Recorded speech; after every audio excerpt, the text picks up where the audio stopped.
Welcome back to Reddit Story Time. Today we have 4 incredible stories. Let's dive right in. Story number 1. Truck driver called me slow, so I showed him slow. Our storyteller works in shipping and receiving at a large equipment manufacturer.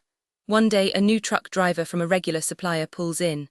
Our guy checks the load, realizes it's something that can go straight to the storage yard, and sends the driver on his way without making him wait. A nice, efficient gesture, right? Well, this truck driver decided to complain. He said our guy was too slow and that he wouldn't have had time to wait anyway. Rude, uncalled for, and just plain dumb since he'd actually been given a favor.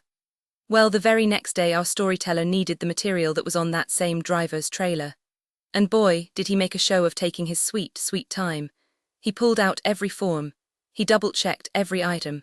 He inspected the trailer like he was looking for contraband. He moved at the pace of someone who had all the time in the world because guess what? He did, and that truck driver, he had to stand there and wait for every single second of it. No rushing, no shortcuts, just pure, petty, delicious compliance with every single rule and regulation in the book. The driver never complained about speed again. Story number 2. The toxic coworker who got a brown surprise.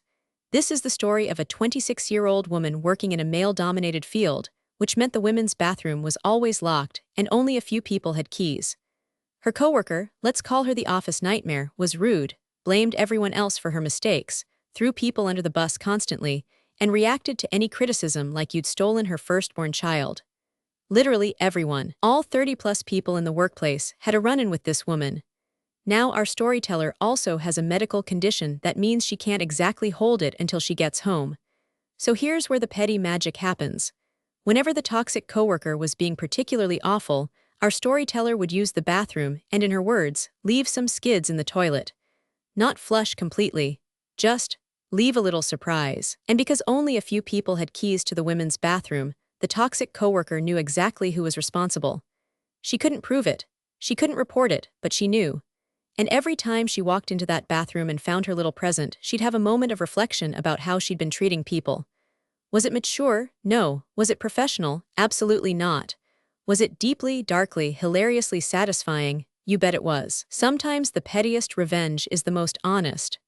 Treat people badly, and sometimes the universe, or a vengeful coworker with bowel issues, will leave you a reminder. Story number 3. Breakups aren't hard when you've got a library card. This story is a slow burn, but oh, is it worth it. A guy matched with a woman named Ash on a dating app back in 2015. They had chemistry, things got serious fast, and for a couple of months everything seemed great. Then the weird texts started. After a night out, Ash started sending messages with a strange energy. Something felt off. Our storyteller couldn't put his finger on it. But his instincts were screaming. So he did what any suspicious person with access to a public library would do. He went to the library and started digging. Public records, social media cross-referencing the works, and what he found was a web of lies. Ash wasn't who she said she was. She was seeing multiple people, telling different stories to each of them, and our guy was just one piece in her elaborate puzzle.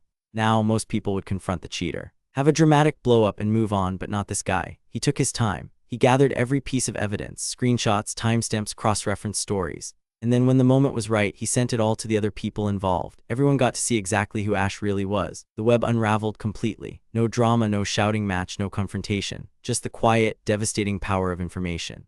Ash lost every relationship she was juggling in one fell swoop. And our storyteller, he walked away with his library card, his evidence, and the satisfaction of knowing that sometimes the best revenge isn't angry, it's thorough. Story number 4. The PhD who couldn't handle the thermostat.